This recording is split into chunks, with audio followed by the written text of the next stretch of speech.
Welcome, Simsbury Community Television sports fans, to Inside Trojan Football, where we have provided SCTV viewers with a closer look at the Simsbury High School football program throughout the 2019 season.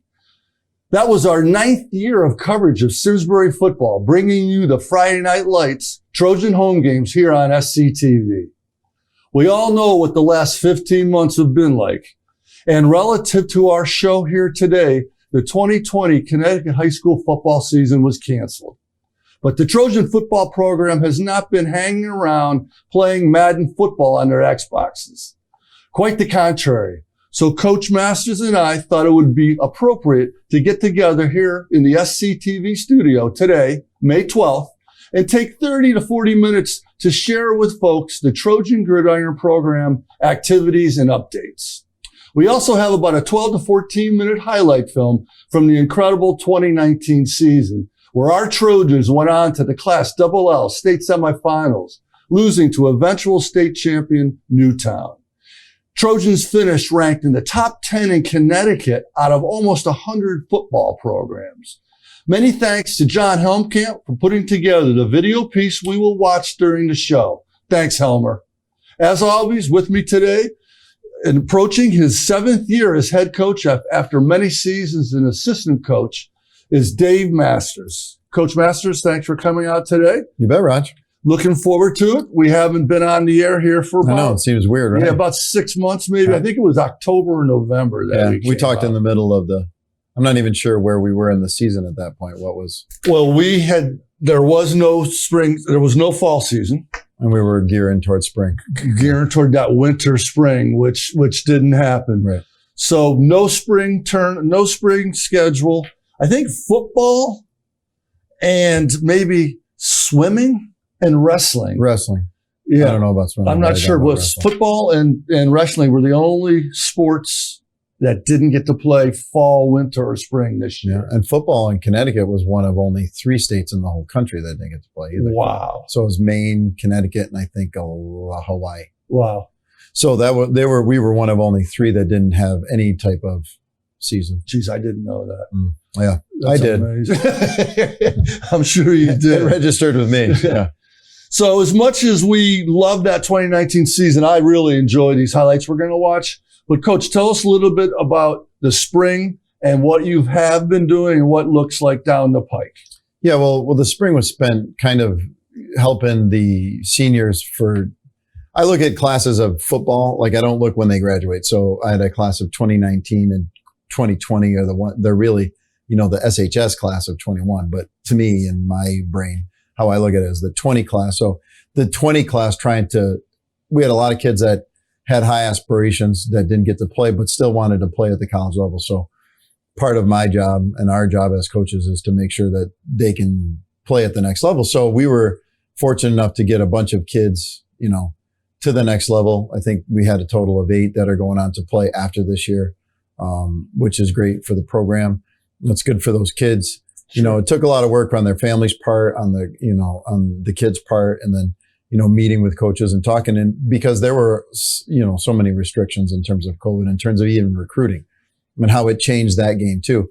Not to mention a lot of the kids in terms of recruiting, a lot of colleges didn't lose players. They had an extra year of eligibility. So that impacted the recruiting. I was on the phone yesterday with the University of Rhode Island, and they took 1 high school kid from last year. Wow. From the football class of 20. As a recruit. That's it. Wow. So they took 1, and that's a D1 program. Interesting. A lot of them did do that because you had a year of, we have a couple players, Riley Shanley, one of them who's playing at Endicott, is going to take his extra year. So when you don't lose spaces, you can't fill spaces. Sure. And so that impacted too. So we feel especially lucky to have, 8 kids going to play at the next level. It took, lots of good hard work and, persistence. No senior year game film. No senior year game film. A lot of those kids have junior film too as well, but a lot of them don't. There's kids that just didn't get the opportunity because we were so good in 2019 and they were, behind some, Zach Gilbert, who you're going to see a lot of, there's receivers behind him that you get a chance because you had an all-state receiver out there. So there's lots of those things. So the spring was spent doing that. we kept with our leadership meetings. The weight room. I always see those guys in the area between the gold gym and the blue gym. Yeah, because of COVID, we had to set up extra weight rooms. So and outside too, they had some weights. Not in the winter, obviously, but in the summertime we do. And then we divided up so our spaces could be small and we wouldn't, exceed any limits in terms of COVID restrictions. And so our weight room was busy, our leadership was and we met with kids in terms of unit, X's and O's and things like that. We could the D line, the O line. Yeah, just touching base with them and not really doing much football stuff, but touching base still on. What's the leadership meetings, Dave? What is that? Well, leadership meetings for us are from December to August. They're once a month, and they're led. There's a curriculum, and it's basically any player from a freshman to a senior can partake in those. And what our biggest mission is to train kids how to be leaders of men in groups. And so, what it means to be a servant leader, what it means to be above the line, what does it mean to overcome adversity and how do you deal with that in the middle of the game? And how do you deal with situations that arise and step up and do the right thing and all those things? We just don't assume that it's going to happen naturally with our program. Nice. We've had about 40 to 50 kids per meeting each month that do that. Life lessons. And take the time. Yeah. Paul Sullivan, who is a physician who's also on staff, he kind of leads it. We'll have guest speakers. We've had Navy SEALs come in and talk to our group. We read books as part of our curriculum. The coaches do, and then we present it to the kids. And they're mostly about leadership and different types of things. And we set our goals through that. So the goals for the upcoming season in terms of the team goals and we're broken into groups and seniors lead those groups. So it's a big, it's kind of a big deal. Sure. And it's an option for everybody, but if you're going to apply to be a captain for the program, you have to attend the session. So that leadership thing is big in the off season. And then in season, we meet as a group about 20 minutes after practice every Tuesday. So the whole program can hear the same message that we've worked on all year with our leadership group. So you've stayed busy in the spring, keep them engaged as best as possible. I think it's basically the same as we would always do. Once they took the spring season away, we just got into off-season gear. Mm-hmm. That's really just a little earlier than it. Yeah, well, not even really that early, to be honest with you. It just like the spring season kind of was throwing a kink in our normal routine. Now we're just in normal routine. We just didn't get to do, you feel bad for those kids, the 2020 kids, they didn't get to play. Mm-hmm. That's really, that's the bummer of the whole thing. Sure. But we just fell right into the next season. And that transitions right into the summer with your weight rooms in the mornings. They come. Yeah, we'll do that. Then that picks up the pace, and that's not as much. Like weight room right now is if you're not in season and you can make a weight room, then you're there. If you're playing basketball and you're obviously going to basketball, that's baseball, not whatever the situation is. It's not required that you say anything like that. Sure. It's just there. It's like offered. We call it offered and required. It's offered for you because you want to try and being in the weight room helps all sports. So that's what we kind of try and do. So that is definitely one thing that picks up in the summer. It's more like required because you don't want to come into the football season without doing it. You don't have as many potential conflicts with other sports. No conflicts with other sports is basically worked around that. The conflicts that we have are with work, but then we'll put a session at night for people, the older kids, they start to work, you know what I mean? So then they have some fun with the passing league. Yeah. And the lineman challenge. Yeah.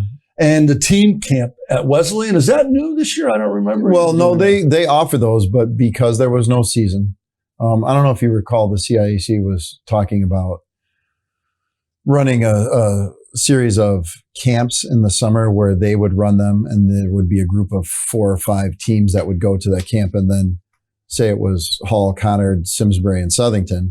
Those coaches would all go to that camp and they would some kind of system where I would coach Southington kids for it was a weird system and it didn't end up flying because no one really was too into that. And so you can get your kids to go to a team camp where they get the Wesleyan coaches will partake in that. And we'll get most of our kids at that. And that's July 12th through the 15th.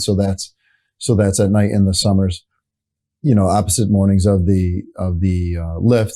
And then we have our camp and the passing league will be Monday nights where we compete. Probably, I think it's 12 to 15 other teams. That's nice. down at Sheehan, which we normally do. It's always at Sheehan. They host it. The coaches we're not allowed to coach in that. The kids basically run it, but they're set up to be successful. And, it's we go and watch and we can see how they're doing and kind of get a good baseline for what they do. So we spend a lot of time doing that in the summer as well. Good. Yeah.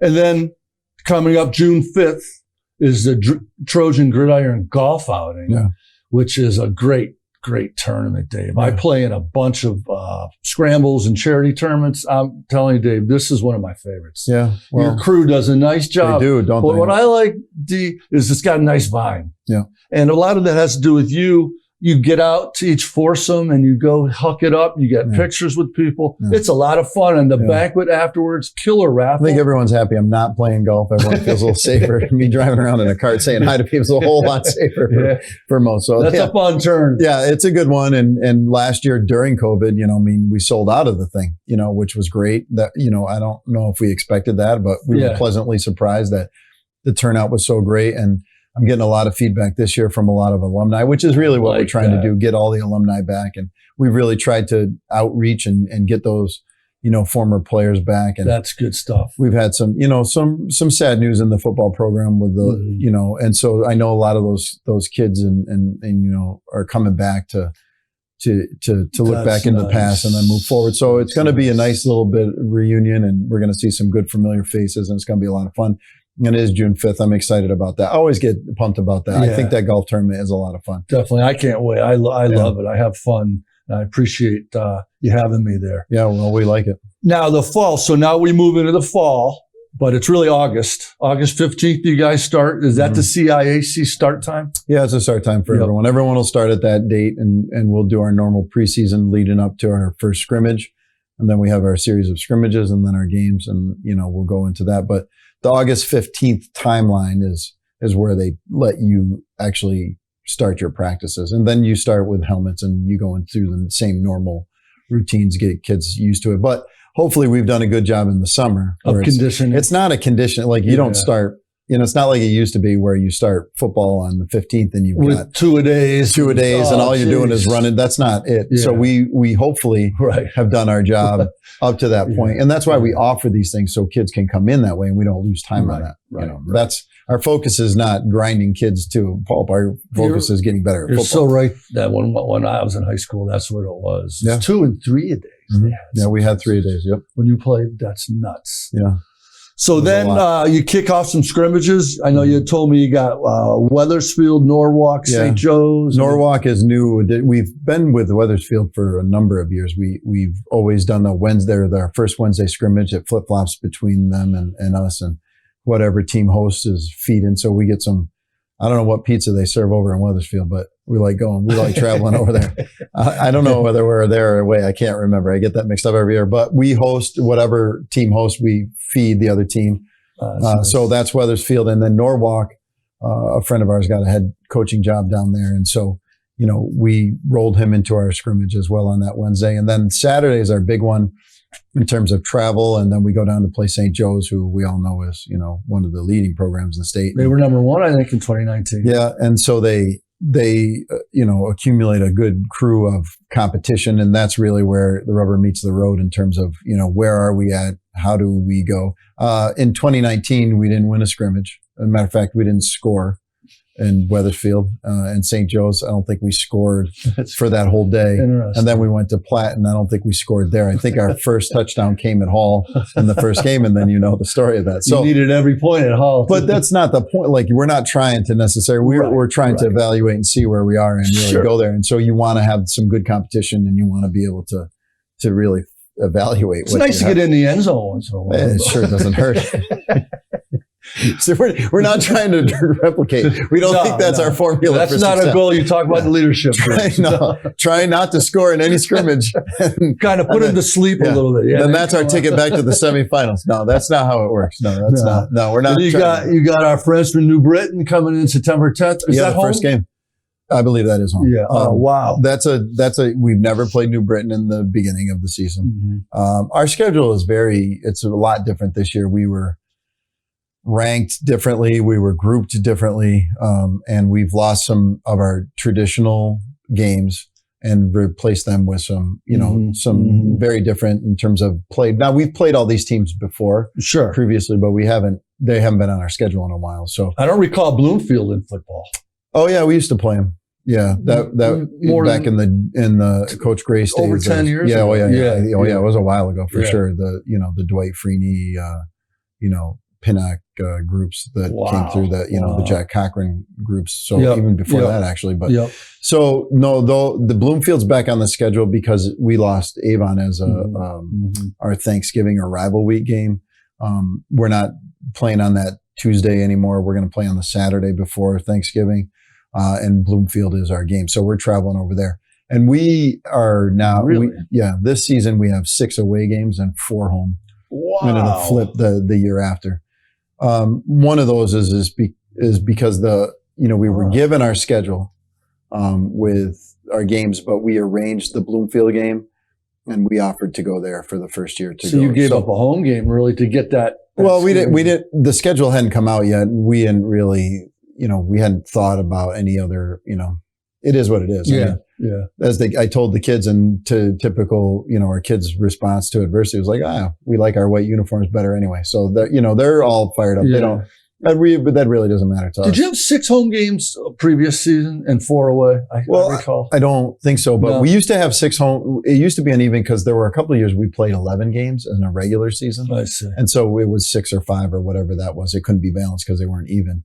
But the year after, we'll have 4 away and 6 home. So it kind of equals out in terms of that. But, we've added Maloney to our schedule, and they have been a very successful program. You got Windsor back. Windsor's back in the fold. And the East Hartford Hornets, that's a new squad. I don't remember. Well, we played them up until 2019. Okay. We played them. We lost by 1 in 2016, 2017, and 2018 by 1 point. That's right. Yeah. It was that time we went for 2. Yeah. I didn't want to say it. I'd do it again.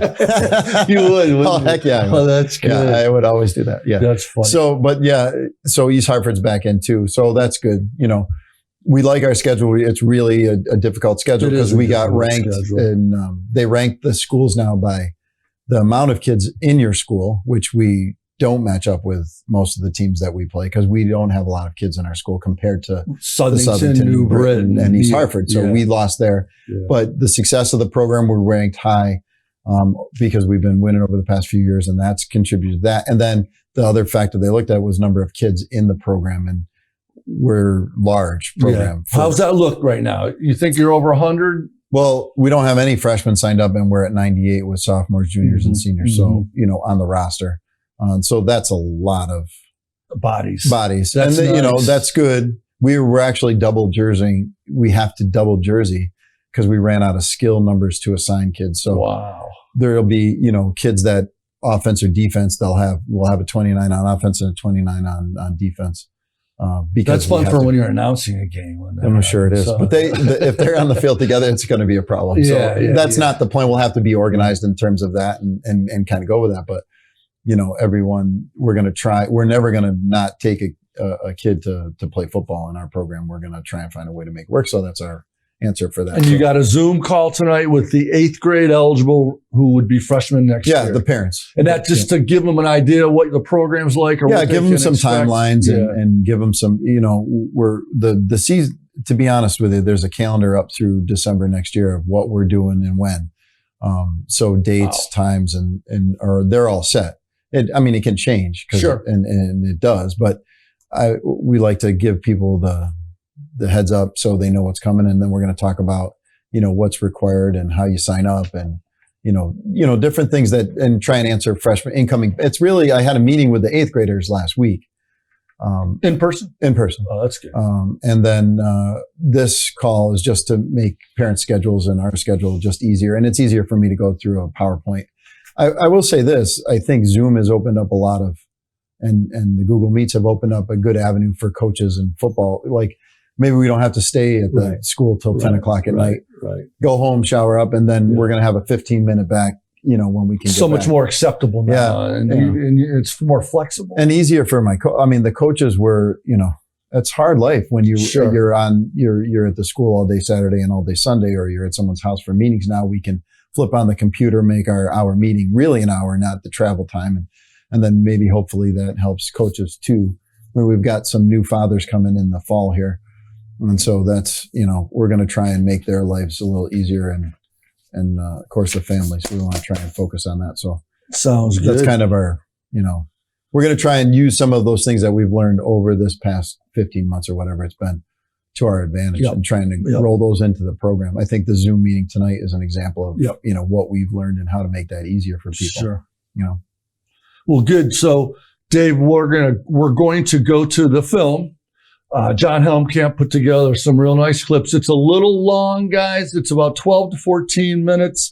We also wanted to talk about some of the seniors who missed their year this year, who are going to be playing at the college level. And Dave really wants to sprinkle in some love for the other seniors that missed the season a little bit. And I can't get enough of these. I had to twist Dave's arm to do this video, but it's good stuff and it's pretty neat. So we've got some cool new technology here at SCTV. Patrick Fallon's trying to get me to know how to use this. So we are going to go to the video, brother. Look at that. This game was we don't have this game anymore, like the crossover game that they called it. Like that, Amity was a team we didn't play. Yeah. So this upcoming season, we play new games on our schedule, but this one was out of the CCC, and we don't have one out of the CCC. So our whole schedule is out of the CCC. Or in the CCC. Yeah. So these are things all these teams or this team is one that we don't.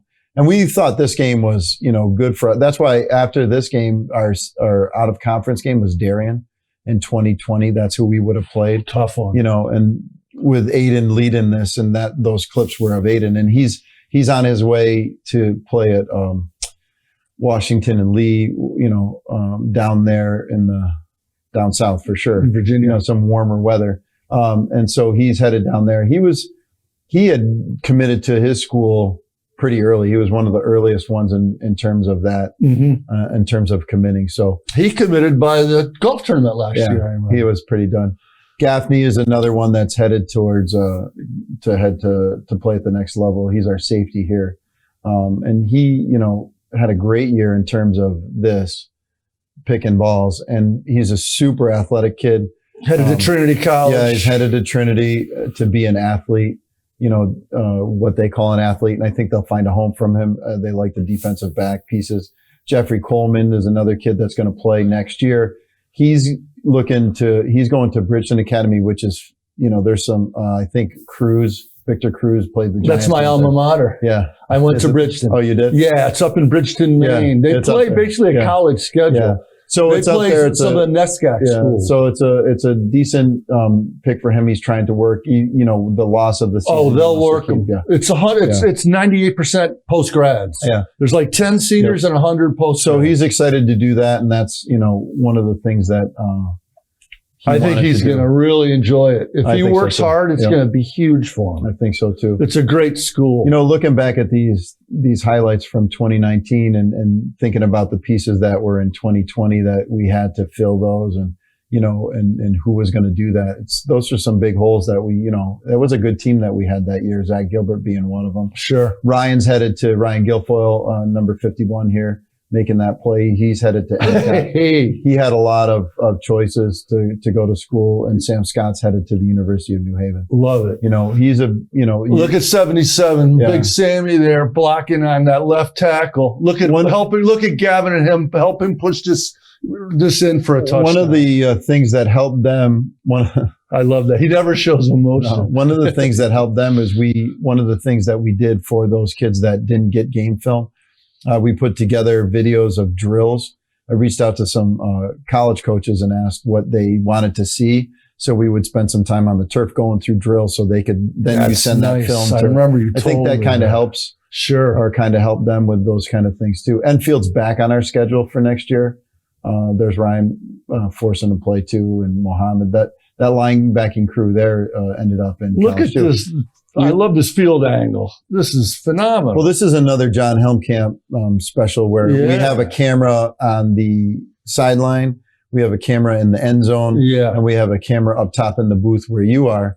Yeah. That gives 3 different angles, and it also helps with recruiting. Where was the penalty here?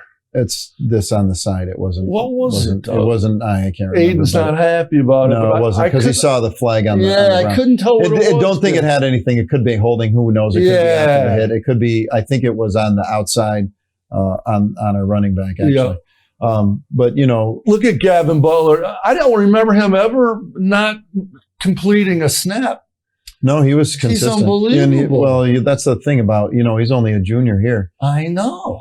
Sam was only a junior. So if you look at this line right here, you have Ryan, Sam, and Gavin on that line as juniors. Mm-hmm. And you end up in the semifinals. So you have those guys coming back with the guys that we had to replace. Was awesome with Cunningham and McNeil. Yeah, Cunningham really did some work. And, that's a kid who put in a lot of time, didn't get a lot of playing time until it was really crucial in the Cheshire game. And then he ended up, if you ask Coach Moose, he's one of the reasons we won that game is because of his effort. There's another linebacker that's Colin, to the CC. So those guys are, all are really gonna, playing at the next level. But that linebacking crew is good. We have some linebackers coming up that are really gonna be good. Nick Klein's going to here's the Wizard of Masters right here, walking out of the blue spot.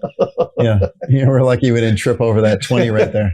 You almost did. I'm trying. I look serious because I'm just trying to focus on the lines in front of me. I love that. I love it. So we're looking. Those uniforms are all gone as well. Thank goodness. Yeah. Well, the kids like those, and those were for that Avon game. And this is a game. Cool. This is a game. Our normal senior night game is not Avon so anymore. So we've lost that. So. Just as well, Dave. You guys put a world of hurt on them the last few years. Well, they won that first year, right? When they had that Teddy Almendinger guy. I don't even remember.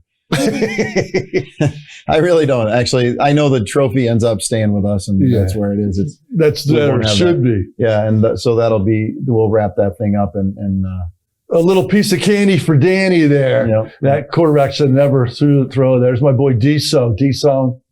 Yeah. So all these, we got some big shoes to fill. Favorites. 20 kids didn't really get an opportunity to do it, and that's tough. It's a bummer for them. Really and we're going to move forward here and see what we can do.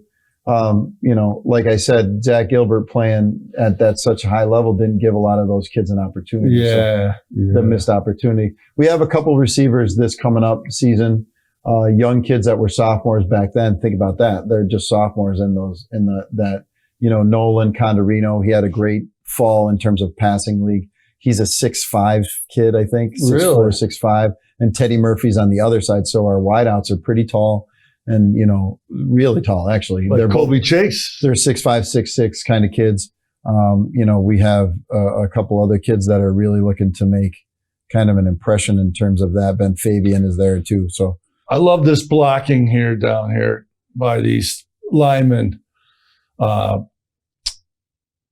Sam, and right here, Gavin. I love this shot of Gavin coming off the field here. Yeah. It's really neat because it's when Coleman scores, you'll see Gavin Butler come off because he exploded off the line and fouled the play down. Well, I think that's really what cool. One of our goals is, and if you talk to, going back to when I was an assistant and where there he is right there. There's going Big to G. Yeah. Washington, and he is big too. Oh, he's big. Really he looks so young in that picture. Yeah, he's a kid that's worked really hard. But he played hoop this year. I love it. Yeah, here it is. Watch this. Look at Gavin come through right here, number 76. He's chasing down guys, trying to find someone to hit. Nice play by JC there. And Gavin, look who's the first guy to help him up. The big 76. Right there, G. Yeah, one of the hallmarks of We Hope for a program ever since we had the we were running option and I was assistant here is trying to have the best line that we could try. We always call it, we want to have the best line in the state. And so we were a little undersized always. But we're getting bigger guys now. Like if you look at our group, our rising sophomores are big. Our rising juniors are big. So we're getting some beef, but one of the hallmarks is, be tougher, be more aggressive, get downfield, uncommon. Yeah. Be uncommon. Now there's Johnny Myrano coming back. Yeah, so he'll take the lead as our running back along with Jaden Swilly.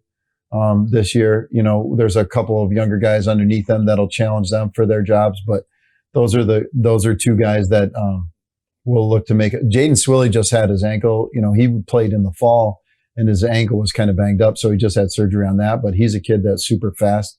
There's the trophy that will never come out again. Those are some nice pictures. There's a kid, Sean Carr, along with Nick Klein, who didn't get a lot of opportunities at receiver. But when they did, they made the most of it. I go back to Sean in a play from South Windsor. He broke away, gave a kid from South Windsor a stiff arm, and that was a big opportunity for him. In this game, John Myrano really, we had to grind this thing out, and we really had to use our running game when we were down 14. And so this is, kind of where we pulled out some stops in terms of line and what we want to look for in our linemen. So, we've got some big boys coming back. A lot of direct snaps to Danny. Yeah. The snowball, folks, we called this.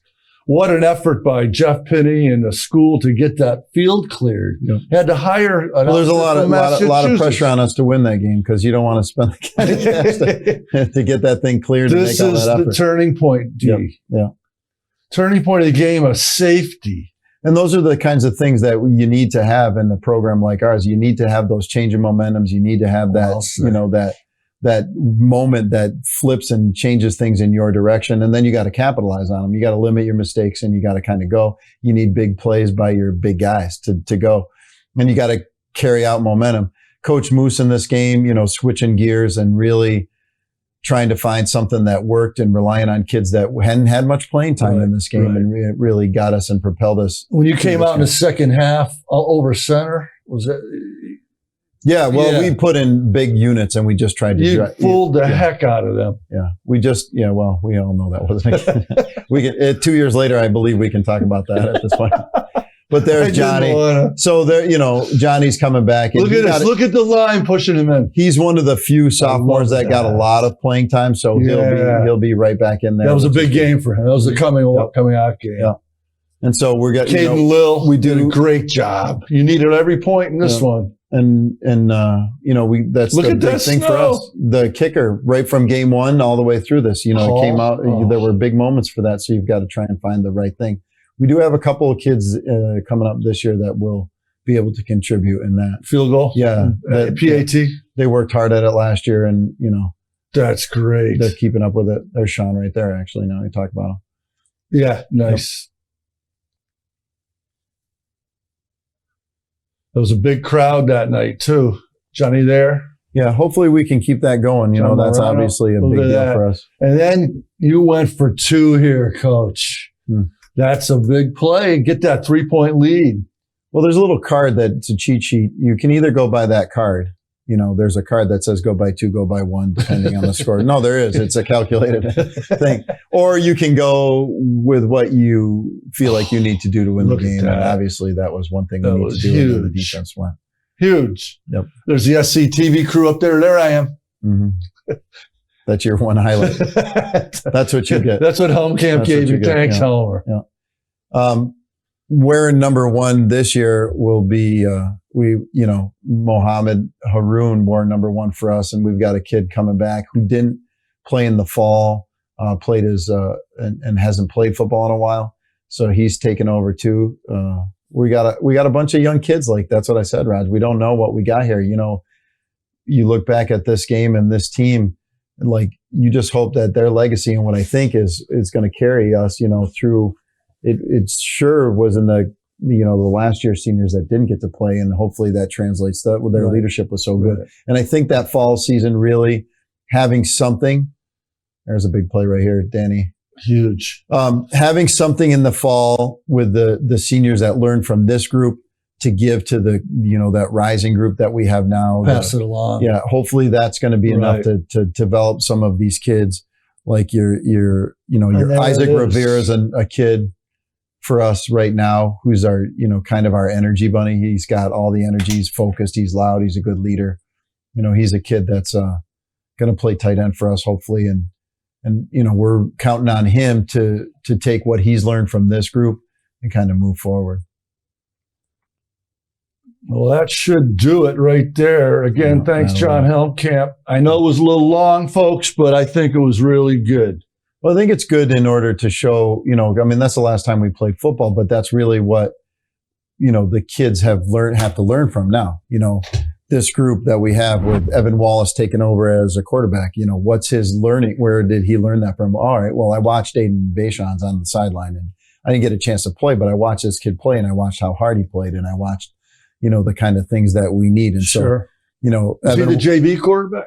Evan was. Yeah. Evan, yeah. Evan will, he'll take over those reins and work through that. I know he's been meeting and he knows his playbook, that's for sure, moving forward. And so we'll try and make sure that we get, use these lessons that provided, even though it was 2 years ago, but that's what we have. So we'll use a lot of that film, and hopefully that will translate into, just grinding it out. I feel like our momentum, like we talked about that before with how did that fall, not having a fall, you come off this, you have all this momentum in the world, Big and then, time. you're grinding and things are going great. And then all of a sudden the world shuts down. So what does that leave you? Well, do you worry about it? No, you just take what you have and you kind of go for it. And that's kind of what we've always taught in the program. So we'll see how it translates to this group. But I tell you what, they certainly worked hard. Even that group, that 2020 class that's leaving us now and going up, they were great examples of, they never missed a meeting. They never missed lift. They never missed anything that we had. All those practices all fall. They never missed any of them. That's key. None of them. That's beautiful. They didn't miss any of them. So we went, I think a week short of a normal season. We practiced every day and everybody showed up. Wow. I didn't stop, and because we weren't going to have a season, they just kept going. And I'm pretty sure that wasn't missed on the younger kids, the ones that are now going to rise up and be seniors. So I think that's pretty good. And that shows from the leadership meetings we've had, 40 to 50 kids. Their lift spin numbers are great. We're doing passing leagues and the kids are showing up for that. So, we have that team camp. We offered it and most of the team is going to sign up and do that. So I think, I have a pretty strong feeling that the momentum's there. It's just a lot of unknowns in terms of play. Not a lot of experience. And every other team is going through the same thing, went through the same thing. Yeah. So that preparation that you and your staff did during this shutdown time is going to really, I think, pay dividends. Well, we tried to win that too.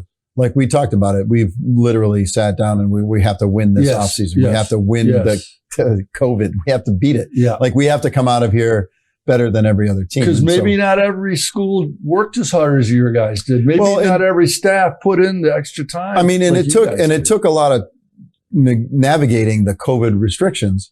And we had an athletic director in Jeff Pinney that was fantastic. And it takes time to set those things up, and it takes time to run those. And then you've got Steve Petrina, the principal, who was supportive of that stuff too. So we needed to not waste the support and the effort that was given, because you can easily say, no, we're not going to deal with that stuff, but it's important to deal with it. And it takes a lot of work. And there was a lot of extra stuff that went on in this offseason. The Gridiron Club and Liz Butler, for example, that never stopped either. Right. They continued to raise money for the program, like extraordinary, and do all the things. And we're trying to make it, special for the seniors that are going out while keep driving and moving forward towards the next group. So that's awesome. Like, I don't feel like we lost momentum. I feel like it just shifted and changed, and there's some unknowns yet, but we still have that kind of drive. The kids do for sure. So I think, you watch those highlights, you watch those kids, and those lessons are long lasting lessons. They're not gone in a year. And so I'm hoping that, that kind of translates into what we're doing. And that segues into youth football, Dave. Right. We've got about 5 minutes left.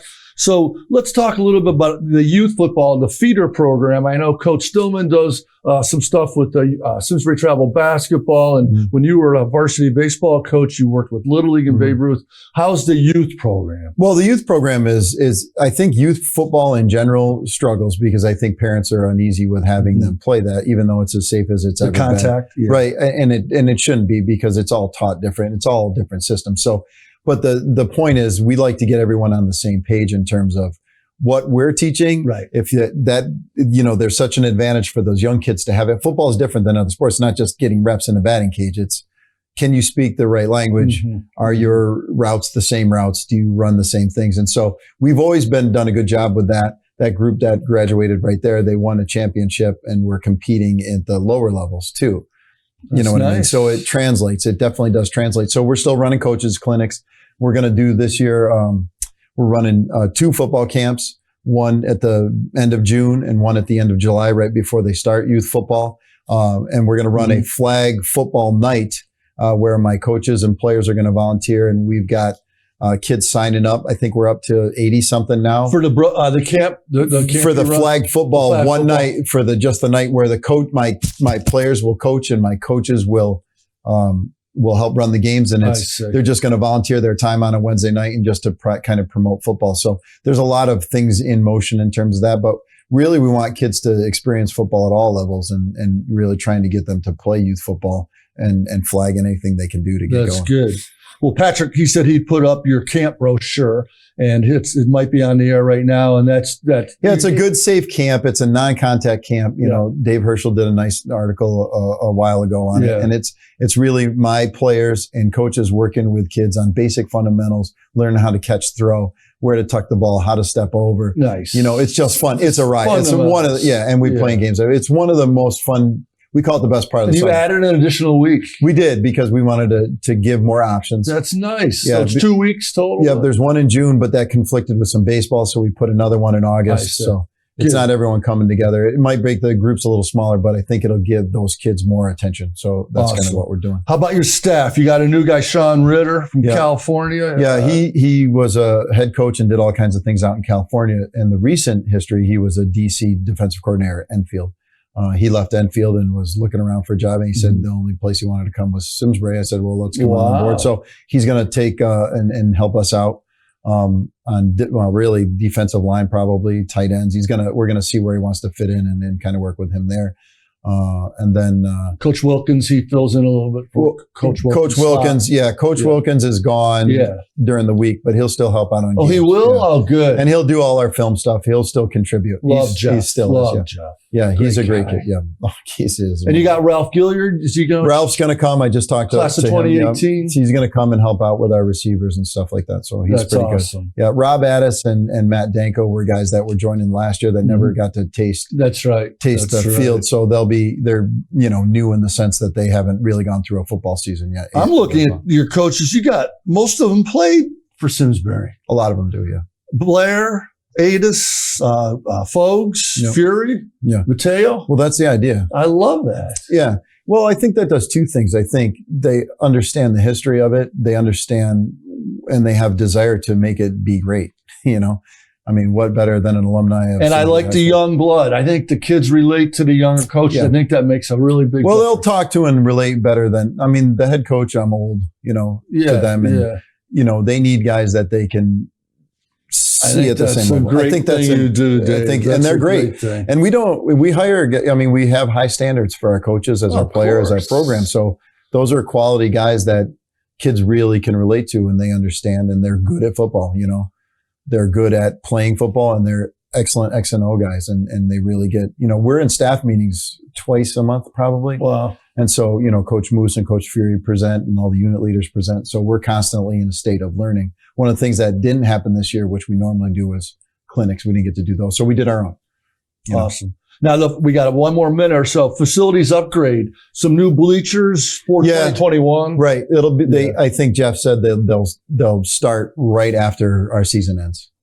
Mostly because I don't think they can get them done for the season. I think that's probably the case. He's been talking about the new press box. And I think that's good for you and good for us. And for the coaches up top. It's a little, hopefully maybe a little safer than. Yes. It wasn't a perfect situation and it was a long time coming. Yeah. And the facility upgrades, a lot goes to Steve and Jeff again in terms of recognizing that it needed to be done and it's getting done. So, nothing moves fast. Sure. But it's moving, what I mean? So we should be thankful for that. And I feel lucky to have that going in the right direction too. Well, this has been fantastic. I really enjoyed it, Dave, as usual. Any wrap up conclusions that you want to take just a minute or 30 seconds? No, I just think that, I really do feel like we're in a good spot. I feel like the kids are really focused. I think the coaches are really focused. So we're looking forward to getting really back in the grind of stuff.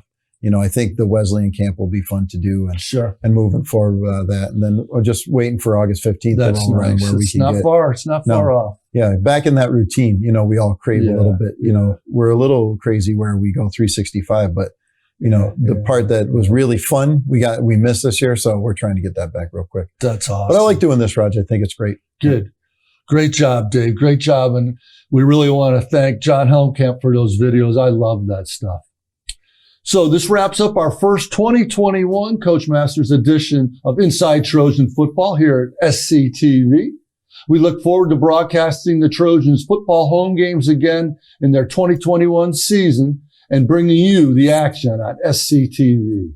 As a reminder, all past games in these coaches shows with Dave and I can be viewed on demand online at www.simsburytv.org. Want to thank again to the folks at Simsbury Community Television, Karen Hanville and Patrick Fallon, for their excellent support. They're just the best to work with, and this new studio and equipment is lights out. Feel they've really taken it to a whole new level. Coach Masters, so much fun. Really admire you for your work ethic and your dedication to Simsbury sports and football in particular. We're lucky to have you. Oh, thanks, Red. I appreciate it. I love doing it. There's no doubt about it. Yep. Good. All right. As we always do, Thanks, Trojan pride. You bet. Go Trojan, baby.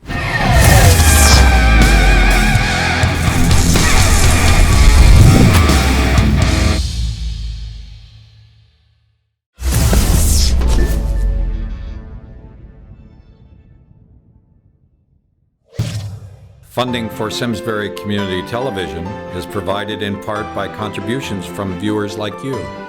Thank you.